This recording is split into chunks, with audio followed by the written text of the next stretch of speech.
Most people only think about their SIPP or their workplace pension when they're getting close to retirement. But if you're planning to leave the UK, whether that's for work, retirement, or long-term living abroad, your pension becomes one of the most important things to sort out before you go. And here's why. The moment you become non-UK resident, everything gets more complicated.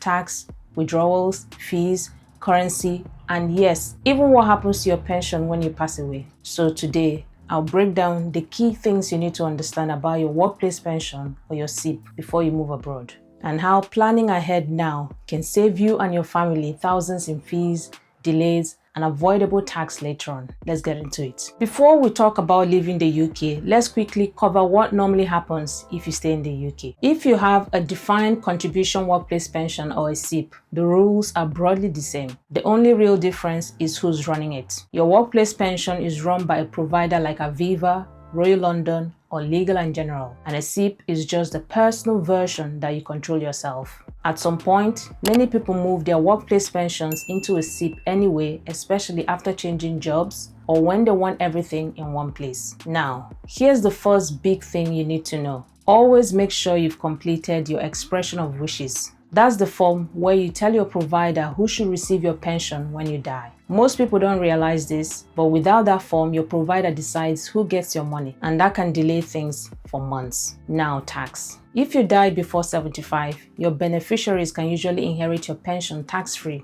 as long as it's within your remaining lump sum and death benefit allowance, and the money is paid out or designated into drawdown within 2 years of the administrator learning of the death. If it isn't, the money becomes taxable. If you die after 75, anything they withdraw is taxed as income at their marginal rate. Simple enough.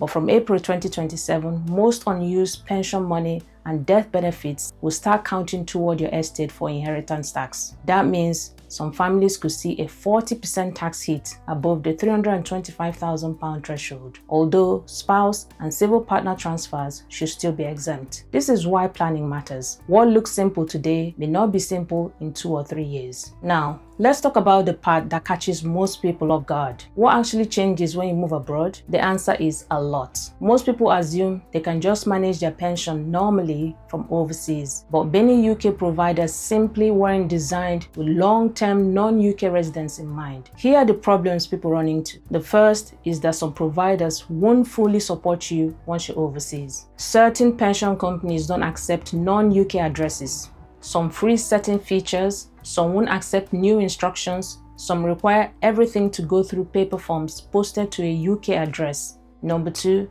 drawing your pension abroad can be a nightmare. Some providers refuse to pay income into a foreign bank account. Others will only pay in pounds, meaning you lose money every time the bank converts it. Over years of retirement, that can cost you far more than people expect, and admin becomes harder. Time zones, extra security checks, slower customer service for non-UK residents. So, even while you're alive, just managing your pension from abroad can turn into a part-time job. Everything I just mentioned becomes even more complicated for your family if you pass. If your beneficiaries live abroad, your UK provider may refuse to pay into a foreign account, insist on paying in pounds, request certified or translated documents, run extra checks because of international money laundering rules, and take months to release funds. Most people never think about this until it's too late. And if dealing with pension paperwork is annoying while you're alive, imagine your family trying to do it from another country while grieving. This is why you hear the term International SIPP. These exist for one main reason: to make life easier for people who live abroad. An International SIPP is still a UK registered pension, but is designed specifically for non-UK residents. So, the core tax rules are the same,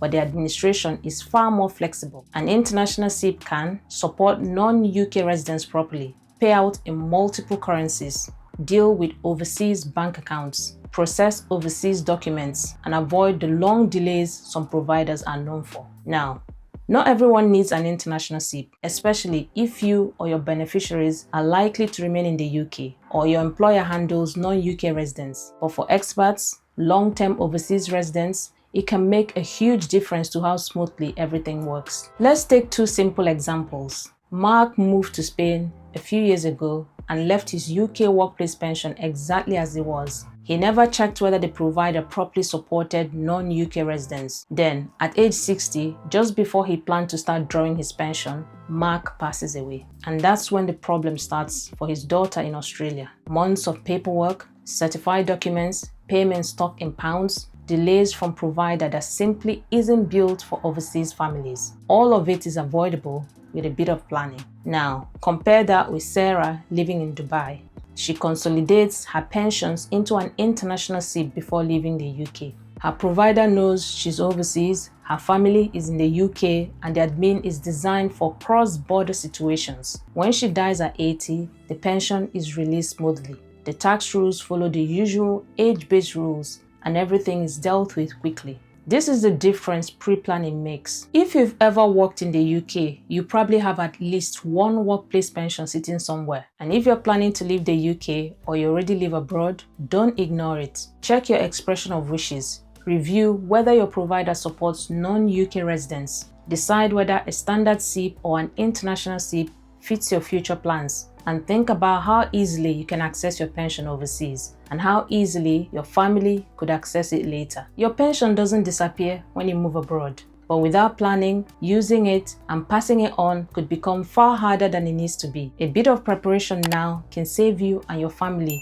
a huge amount of stress. If you found this helpful, hit like, subscribe, and share it so more people can see this. And drop a comment with where you plan to retire. Thanks for watching, and I'll see you in the next one.